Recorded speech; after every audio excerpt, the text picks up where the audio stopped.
I've been getting the question quite a lot, what is a good DOS computer to go out and buy to play old DOS games? Well, there's really a lot of answers to that one question, so I figured I'd do a little bit something different here and just try to answer that as best as I can. Now, really, there are 3 steps, in my opinion, to go through in order to find out what kind of computer you'll want. The first step is deciding what games you will be playing. Now first, before looking at a machine, decide what kind of games you want to play. If you're into really old school 1980s DOS games, you'll likely want a machine that's slow enough to play them without needing a slowdown utility. And if you're into first-person shooters, you'll need something quite a bit faster. And with that, there can be problems running many older games at the proper speed, since they're probably coded in old languages or CPU dependent. So you'll need to know what games you want to play first. The next step is deciding on your maximum price. Buying a vintage PC can actually be pretty expensive, especially if you're not one to wait around while looking for a good deal. It's possible to get away with a complete system for as little as $30, but that's actually quite rare, depending if you're shopping online or not.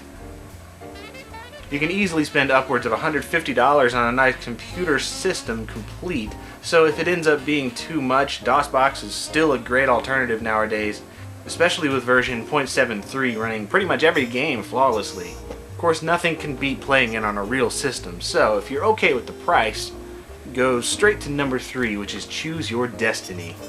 For me, I use a dedicated different system for each era of gaming. I have my IBM 5150 and Tandy 1000 series, both for CGA graphics for the oldest games. These are great for playing mini games that are in monochrome or early CGA modes. Even though they have 640K of RAM, the processor just isn't fast enough for later CGA games like Skyrunner or Test Drive. And the Tandy gives me the ability to play games built for the PC Junior or Tandy machines with enhanced graphics and sound. These are the specs I used for my earliest PC gaming.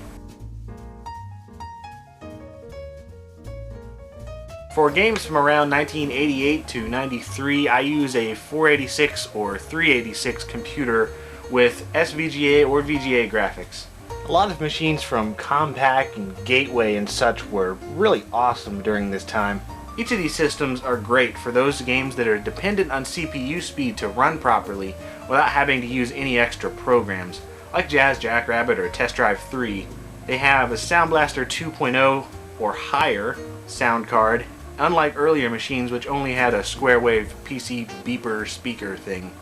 However, games like Duke 3D or Doom Maxed Out can run extremely slowly on these things.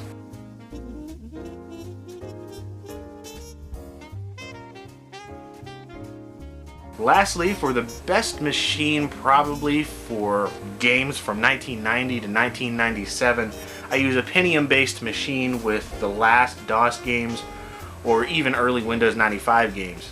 This makes a great all-around machine, and it's probably the one I use the most since it plays most every game just fine, and honestly, it's what I recommend if you're just getting started.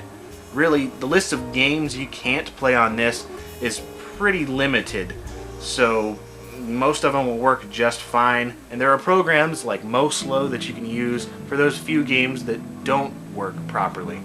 This one is a generic custom PC with a Pentium 2 233 and Windows 95 and of course a Voodoo card.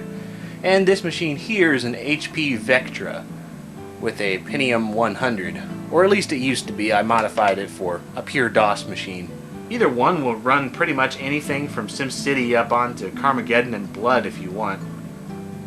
You can install Windows 95 like I did on this one, but I still prefer the ability to run true DOS and the stability that that provides for pretty much any DOS game. Most computers around this time fully supported VISA graphics and Sound Blaster standards used in the majority of DOS games, so unless you need a particular ability, most integrated or generic chipsets should be fine no matter what it comes with.